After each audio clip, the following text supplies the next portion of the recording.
Hello student, आज हम पढ़ने जा रहे हैं एनिमल टिश्यू। क्या पढ़ने जा रहे हैं? एनिमल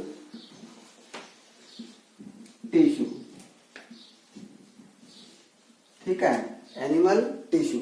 एनिमल टिश्यू जो है, इसमें सबसे पहले अपने को ये पता होना चाहिए कि टिश्यू वर्ड का मतलब क्या है। सबसे पहले टिश्यू वर्ड का मतलब ये है कि a group of cell it's called tissue. देखो, हमारी जो बॉडी है, जो मल्टी सेलुलर में आते हैं, तो हमारे क्या है कि जो जितनी बॉडी है वो सारी मल्टी सेलुलर का मतलब हो गया काफी सारे सेल्स मिलके हमारी बॉडी का फॉर्मेशन करती है, मतलब बॉडी का बिल्डिंग ब्लॉक बनाती है, राइट। तो इसलिए एक लाइन याद रखना जो आपको छोटी क्लास में बताई होगी कि सेल मिलके क्या बनाती है? टिश्यू, जो मैंने ऊपर डिफाइन किया है। और टिश्यू मिलके क्या बनाता है? Tissue system. और टिश्यू सिस्टम मिलके क्या बनाता है? ऑर्गन। और ऑर्गन मिलके क्या बनाता है? सिस्टम। ऑर्गन्स काफी मिल जाए तो क्या बन जाएगा? सिस्टम। और सिस्टम मिलके क्या बनाता है? बॉडी। तो हम क्या है कि इस सीक्वेंस का सेकंड स्टेप पढ़ रहे हैं। कौन सा? Second step, tissue. अब फर्स्ट ऑफ ऑल अपने को ये पता होना चाहिए कि स्टडी ऑफ टिश्यू को क्या कहते हैं? स्टडी ऑफ टिश्यू को क्या कहते हैं? स्टडी ऑफ टिश्यू को कहते हैं हिस्टोलॉजी। क्या बोलते हैं? हिस्टोलॉजी। हिंदी में इसको औतकी कहते हैं। और ये जो आपका हिस्टोलॉजी है, इसका अगर अपने याद जो रटने के पॉइंट होते हैं, father of histology. Father of histology किसे कहते हैं भाई? फादर ऑफ हिस्टोलॉजी बीचेट को कहते हैं। किसको कहते हैं? बीचेट को फादर ऑफ हिस्टोलॉजी कहते हैं, राइट। कुछ रटने का पॉइंट और है कि ये एनिमल टिश्यू वर्ड किसने दिया? बीचेट ने दिया था। उसके बाद में अगर देखा जाए कि हिस्टोलॉजी टर्म किसने दी? मेयर ने दी। ये वो मतलब कुछ रटने का पॉइंट है जो आपको नोट्स में मिल जाएगा। बेसिकली इनसे कोई क्वेश्चन कभी आता नहीं। तो इसके अकॉर्डिंग अगर अपन देखते हैं कि सबसे पहले कि ग्रुप ऑफ सेल मिलके क्या बनाया? टिश्यू। तो अगर अपने कंप्लीट डिफाइन करते हैं किसको? टिश्यू को, तो एक चीज लिखते हैं। क्या लिखते हैं? कि a group of cell it's called tissue. इसका मतलब तो हो गया पर in which all cells are similar structure, function and origin. Structure, function and origin. But in some tissue, structure and function may be different, but origin same. हम लोग कुछ ऐसे टिश्यू देखेंगे जिनके अंदर क्या है कि स्ट्रक्चर और फंक्शन चेंज हो सकते हैं, परंतु उनका ओरिजिन सेम रहेगा। अब क्या है, ये अपन इसको कंप्लीट डिफाइन कर लिया। ओरिजिन का मतलब जो आप पढ़ रहे हो 11th क्लास में हो तो आप 12th क्लास में रिप्रोडक्शन में पढ़ोगे। ये 3 लेयर बनती है, एक्टोडर्म, मेसोडर्म और एंडोडर्म। तो किस लेयर से ओरिजिन होता है उसे बोलते हैं ओरिजिन। स्ट्रक्चर और फंक्शन आपको पता है, तो यहां तक ये अपनी चीज क्लियर हो जाती है। इसके बाद में क्या है कि ऑन द बेसिस ऑफ, क्या है? On the basis of function and location. On the basis of function and location, इस टिश्यू को क्या है कि 4 टाइप्स में डिवाइड कर दिया गया है। हमारी बॉडी का जितना टिश्यू है उसको 4 भागों में बांट दिया गया है। पहला कौन सा आया? Epithelium tissue. दूसरा कौन सा आया? Connective tissue. तीसरा आया मस्कुलर टिश्यू। और चौथा जो अपने पास आया वो कौन सा आया, न्यूरल टिश्यू। न्यूरल टिश्यू समझ में आई। तो ये जो टिश्यू सिस्टम है, तो बेसिकली जो एनिमल जो है उनके अंदर बेसिकली 4 टाइप्स के टिश्यू होते हैं, एपिथेलियम, कनेक्टिव, मस्कुलर और देन न्यूरल, राइट। तो यहाँ पे अपन अगर एनिमल किंगडम के अकॉर्डिंग देखें, एनिमल डाइवर्सिटी के अकॉर्डिंग, तो आपने वहां पे पढ़ा होगा कहीं छोटी क्लास में कि सबसे पहले, नीट के बच्चों के लिए बता रहा हूँ, टारगेट करना चाह रहे हैं, सबसे पहले टिश्यू सिस्टम डेवलपमेंट कौन से फाइलम में हुआ था। टिश्यू सिस्टम डेवलपमेंट सबसे पहले कौन से फाइलम में आया था, पोरीफेरा में आया था, सिलेंट्रेटा में आया था, क्टिनोफोरा में आया था। तो उसका आंसर ये जाएगा कि हमारा जो सिलेंट्रेटा था, जिसको नाइडीरिया कहते हैं, उसमें सबसे पहले टिश्यू सिस्टम डेवलप हुआ था। समझ में आई बात। उसमें क्या हुआ था, सबसे पहले टिश्यू सिस्टम डेवलपमेंट किसमें हुआ था, नाइडीरिया के अंदर, मतलब सिलेंट्रेटा के अंदर। पोरीफेरा के अंदर सेलुलर ऑर्गेनाइजेशन था, मतलब पोरीफेरा एक ऐसा फाइलम है जिसके अंदर मल्टी सेलुलर होने के बाद में भी उसमें किसी भी फंक्शन को एक सेल ऑर्गेनाइज करती है, इसलिए उसमें सेलुलर ऑर्गेनाइजेशन कहलाता है। और जो टिश्यू सिस्टम ऑर्गेनाइजेशन था वो सिलेंट्रेटा से स्टार्ट हुआ था, राइट। और वहां पे एक क्वेश्चन ये भी बन सकता है कि नाइडीरिया जो सिलेंट्रेटा है उसमें इन चारों में से कौन सा टिश्यू नहीं होता, तो उसमें कनेक्टिव टिश्यू जो है वो प्रेजेंट नहीं होता, क्योंकि न्यूरल टिश्यू की जो बिगनिंग है, हाइड्रा नाम सुना होगा आपने, वो वहां से स्टार्ट हो गई थी, सबसे सिंपलेस्ट न्यूरॉन टिश्यू प्रेजेंट था। तो ये अपन अभी तक जो देखा एनिमल टिश्यू, टिश्यू वर्ड का मतलब क्या है, ग्रुप ऑफ सेल, ठीक है, उसे क्या कहते हैं, टिश्यू। एक लाइन पड़ी होगी, सेल्स मिलकर टिश्यू बनाती है, टिश्यू मिलकर क्या बनाता है, टिश्यू सिस्टम, और टिश्यू सिस्टम मिलके ऑर्गन, ऑर्गन मिलके ऑर्गन सिस्टम, और सिस्टम मिलके काफी सारे सिस्टम मिलके बॉडी बनाती है।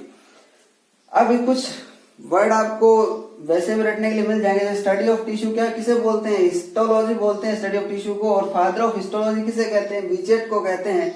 और ये एनिमल टिश्यू वर्ड बीचेट ने दिया था, और ये हिस्टोलॉजी वर्ड आपका मेयर ने दिया था, ऐसा कुछ मतलब अपने को जो आपका रटने का पॉइंट जो आता है उसमें अभी तक कंपटीशन एग्जाम में कोई पहले आते थे क्वेश्चन, अब नहीं आ रहे। A group of cell in which, अगर कंप्लीट डिफाइन करें, a group of cell in which all cells are similar structure, function and origin, but in some tissue structure and function may be different but origin same.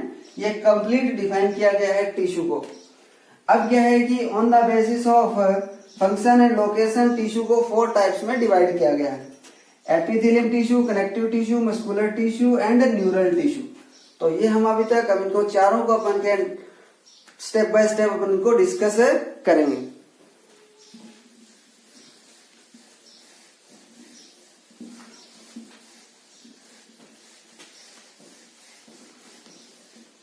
तो हम लोगों ने 4 tissue बतलाए, कौन कौन से बतलाए थे अभी।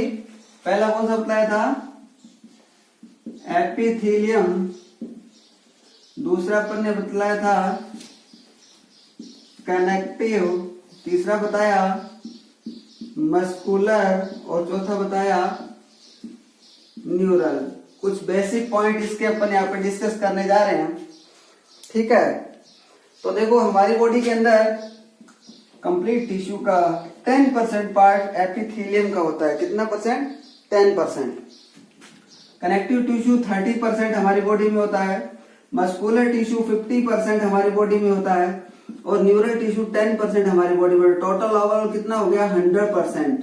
मतलब चारों टिश्यू का कितना कितना परसेंटेज हमारी बॉडी में है, 10% एपिथेलियम का है, 30% कनेक्टिव का, उसके बाद 50% मस्कुलर का जिसमें मसल्स पड़ते हैं, और 10% किसका, न्यूरल का, मतलब नर्वस सिस्टम का। क्लियर, यहां तक क्लियर हो गया। इसके बाद में कुछ एक पॉइंट और है, जैसे अपन देखते हैं इसका ओरिजिन। तो ओरिजिन की अगर बात करते हैं तो एपिथेलियम का ओरिजिन एक्टोडर्मल भी हो सकता है, इसका ओरिजिन मीजोडर्मल भी हो सकता है, मीजोडर्मल भी हो सकता है, इसका एंडोडर्मल भी हो सकता है। मतलब ये किसी भी लेयर से बन सकता है according to location. Connective tissue जो है उसका ओरिजिन मीजोडर्मल होता है, मीजोडर्मल, और मस्कुलर का भी मीजोडर्मल होता है। कुछ एक्सेप्शन है वो आपको मैं बता दूंगा, वहां पे जो एक्टोडर्मल ओरिजिन होते हैं और इसका ओरिजिन एक्टोडर्मल होता है। क्लियर? तो ये होगी इनकी ओरिजिन की बात। इसके बाद में अगर अपन बात करें कि भाई इनके अंदर इनका जो बेसिक जो फंक्शन है वो इनके क्या रहते हैं। एपिथेलियम का जो बेसिक फंक्शन है वो इसका बॉडी में डिफ्यूजन, बॉडी के अंदर फिल्ट्रेशन, बॉडी में diffusion, filtration, absorption, excretion and protection etcetera, ऐसे कुछ फंक्शन इसके होते हैं। राइट? उसके बाद में क्या है कि दूसरा कनेक्टिव टिश्यू। कनेक्टिव टिश्यू जो है उसकी अगर बात करें अपन तो कनेक्टिव टिश्यू के अंदर बेसिक जो इसका फंक्शन है इसका कनेक्शन प्रोवाइड करवाने का। कम्युनिकेशन मतलब कनेक्शन देना, जैसे ब्लड ट्रांसपोर्ट में कनेक्शन देता है इस तरीके का, या इसका मतलब कि स्टोरेज करना, ये वो इसके फंक्शन रहते हैं। मस्कुलर का क्या होता है? मूवमेंट करवाना, मूवमेंट एंड कॉन्ट्रैक्शन।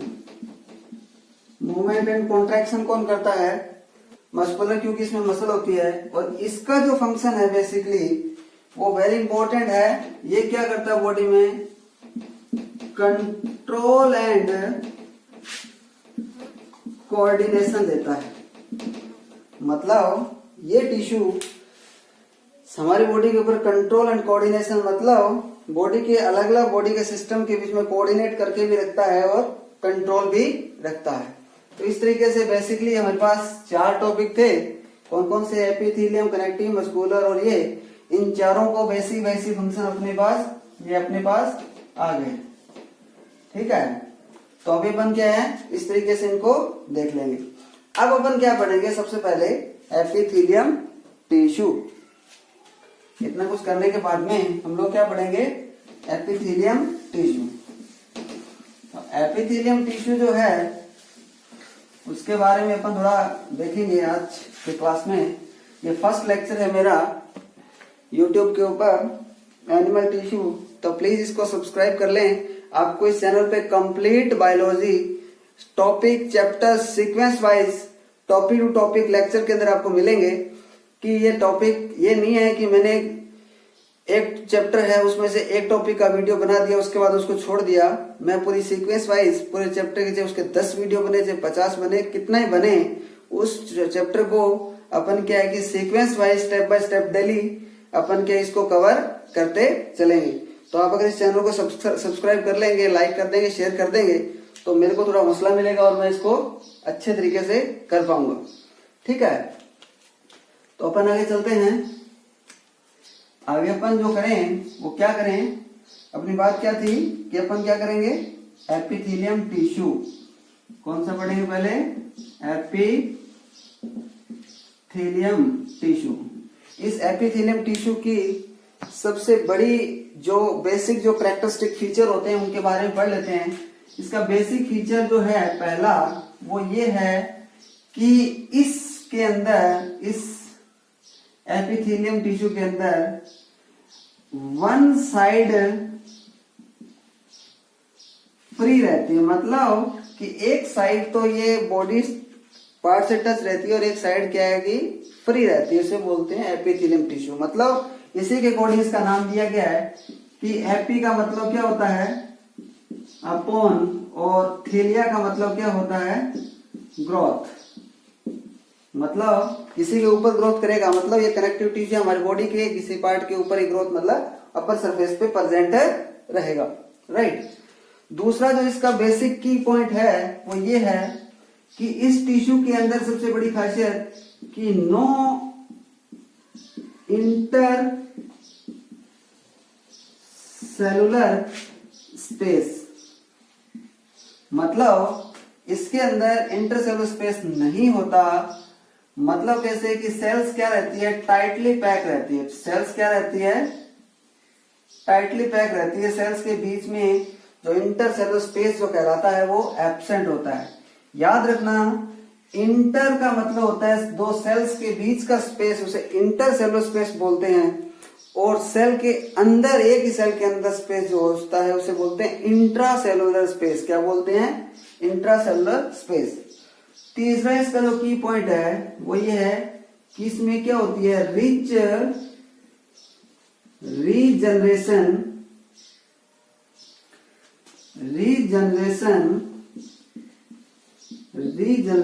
पावर। मतलब इसके अंदर रीजनरेशन पावर बहुत होती है। अगर एक टिश्यू डैमेज हो जाता है तो रिकवरी बहुत जल्दी होती है। चौथा इसका जो की पॉइंट है वो ये है कि first time origin during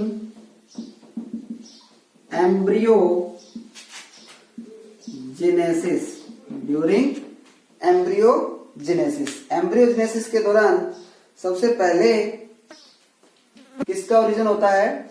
epithelium tissue का होता है। ओके, तो एपिथेलियम टिश्यू क्या है, वन साइड फ्री रहती है, अपॉन ग्रोथ रहता है। दूसरा पॉइंट क्या, नो इसमें सेलुलर इंटरसेलुलर स्पेस नहीं होता, रिच रीजनरेशन पावर होती है। और ये क्या है कि first time origin during embryogenesis. ये अपने को बेसिक की पॉइंट इसके याद रखने हैं। अब यहाँ पे भाई साहब बात अगर ये आ गई कि नो इंटरसेलुलर स्पेस, क्या आ गई? No intercellular space. अगर इंटरसेलुलर स्पेस नहीं है तो होगा क्या कि ये नॉन वेस्कुलराइज्ड टिश्यू है। क्या है ये? Non vascularised tissue. मतलब इस टिश्यू के अंदर ब्लड वेसल्स नहीं जाती, लिम्फ वेसल्स नहीं जाती। मतलब किसी प्रकार का वेसिनेशन इसमें वेन या ब्लड वेसल्स, लिम्फ वेसल्स नहीं होती। अगर इसमें ब्लड वेसल्स नहीं होगी तो ये जो टिश्यू है, ये टिश्यू न्यूट्रिशन कैसे लेगा? ये जो टिश्यू है ये न्यूट्रिशन कैसे लेगा अगर इसके अंदर क्या है कि ब्लड वेसल्स नहीं जाती? तो देखो ध्यान से, ये मैंने एक डायग्राम बना रहा हूं, इस डायग्राम के थ्रू आपको समझाऊंगा कि ये आप ध्यान से देखना। एपिथेलियम टिश्यू जो है वो दो टाइप का होता है, एक तो होता है सिंपल और एक कंपाउंड। सिंपल मतलब कि सिंगल सेल्स की लेयर, और कंपाउंड मतलब कि 4 से 6 सेल्स की लेयर मिलके एक टिश्यू का फॉर्मेशन करती है। तो अगर अपन सिंगल लेयर की बात कर लें एक बार, तो सिंगल लेयर में मतलब ये सेल्स है टोटल किसकी? एपिथेलियम टिश्यू की सेल्स है, और ये टाइटली पैक है, राइट? ये क्या है? Tightly pack. तो इसे अपन क्या बोल दें? Epithelium tissue. क्या बोल दिया अपन ने? Epithelium tissue. अब देखो ध्यान से, इसके जस्ट नीचे ये एपिथेलियम टिश्यू क्या करता है, एक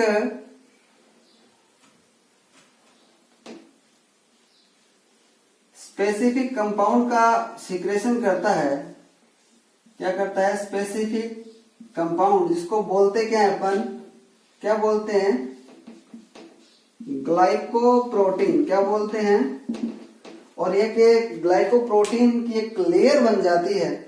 इस ग्लाइकोप्रोटीन की लेयर को अगर अपने लेबल करें तो ये बेसल पार्ट में, इसलिए इसको क्या बोलते हैं? Basal lamina.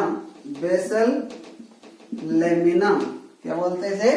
बेसल लेमिना, जो किसकी बनी होती है? ग्लाइकोप्रोटीन की। इस लेयर को सीक्रेट कौन करती है? कौन इसको बनाता है? एपिथेलियम टिश्यू बनाता है। इसके जस्ट नीचे जो रहता है वो कनेक्टिव टिश्यू रहता है। कौन रहता है जी? कनेक्टिव टिश्यू रहता है।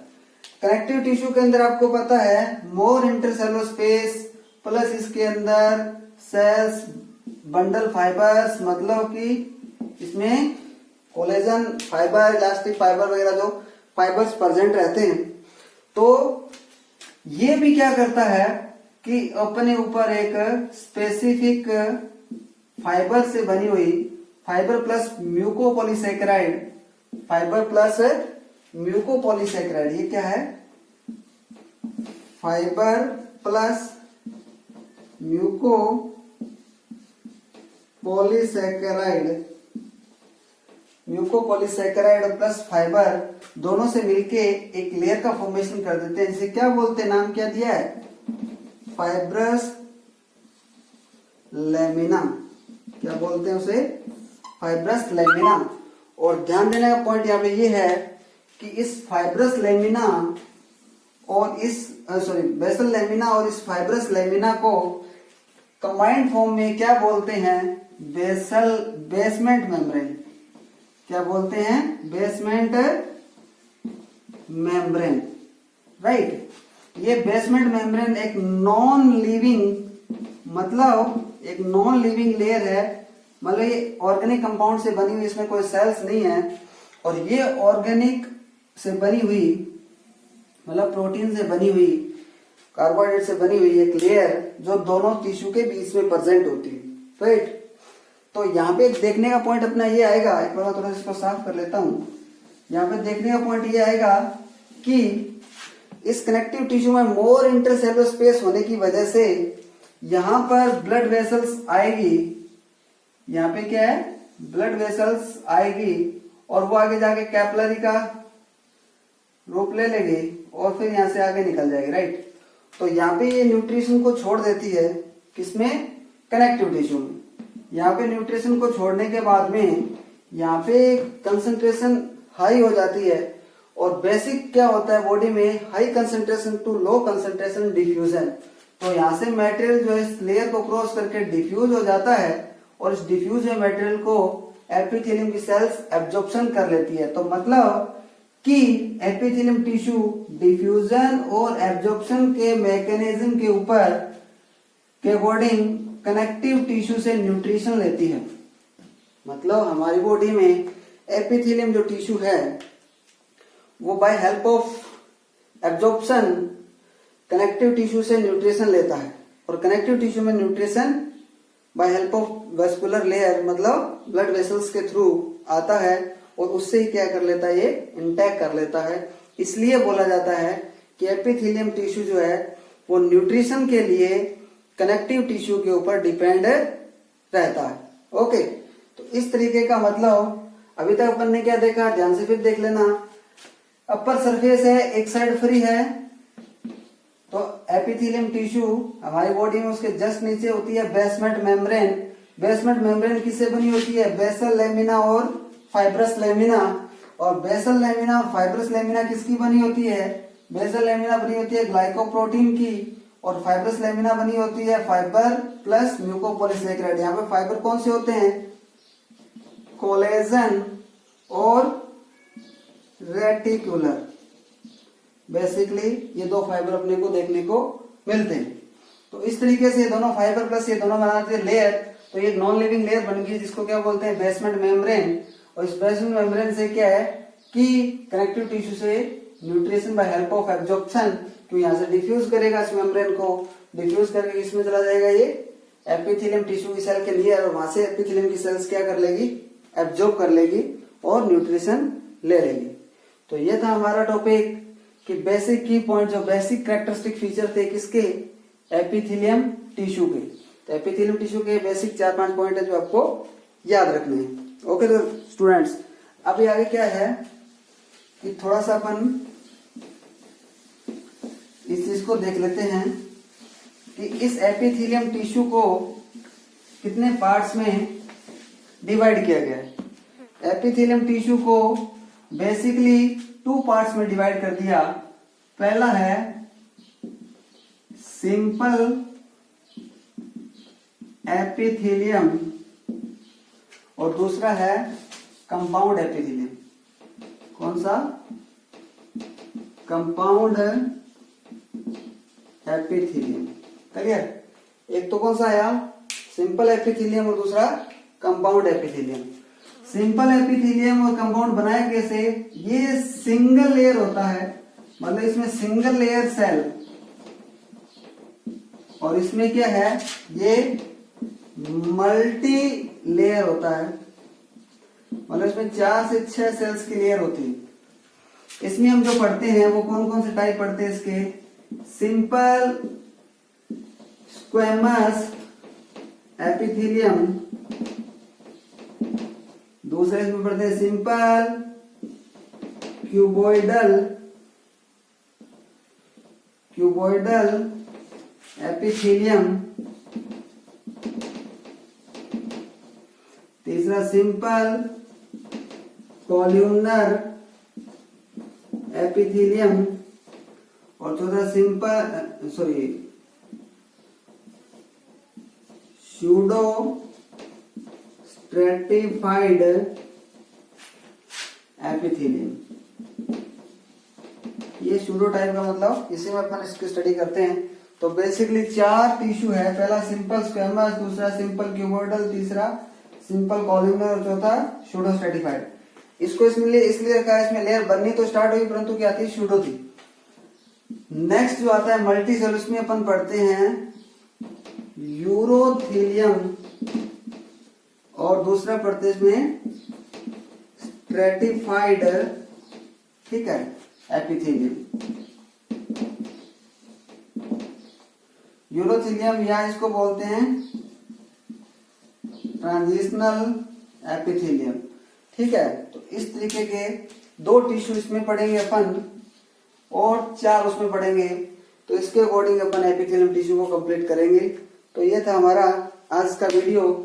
मेरे को कमेंट करके बताएं कि ये कैसा लगा आपको। उसके बाद अपन क्या है कि इसी एपिथेलियम टिश्यू के सिंपल एपिथेलियम के जो टाइप्स हैं वो और इसके जो टाइप्स हैं उनको विद एग्जांपल क्लियर करेंगे। आपको मैं बता देता हूं, जूलॉजी पढ़ने के लिए इसके अंदर अगर आपको टिश्यू अच्छे से क्लियर हो जाता है तो आपका ह्यूमन फिजियोलॉजी का जो पोर्शन है वो 70 से 80% आपके ईजीटीज क्लियर हो जाएगा। इस चीज का मेरा आपसे कमिटमेंट है कि अगर आप मेरे द्वारा पढ़ाया गया कंप्लीट एनिमल टिश्यू टॉपिक पढ़ लेते हो तो 70 से 80% आपको बायोलॉजी के अंदर जूलॉजी पोर्शन में, ह्यूमन फिजियोलॉजी में कोई प्रॉब्लम नहीं आएगी। Okay students,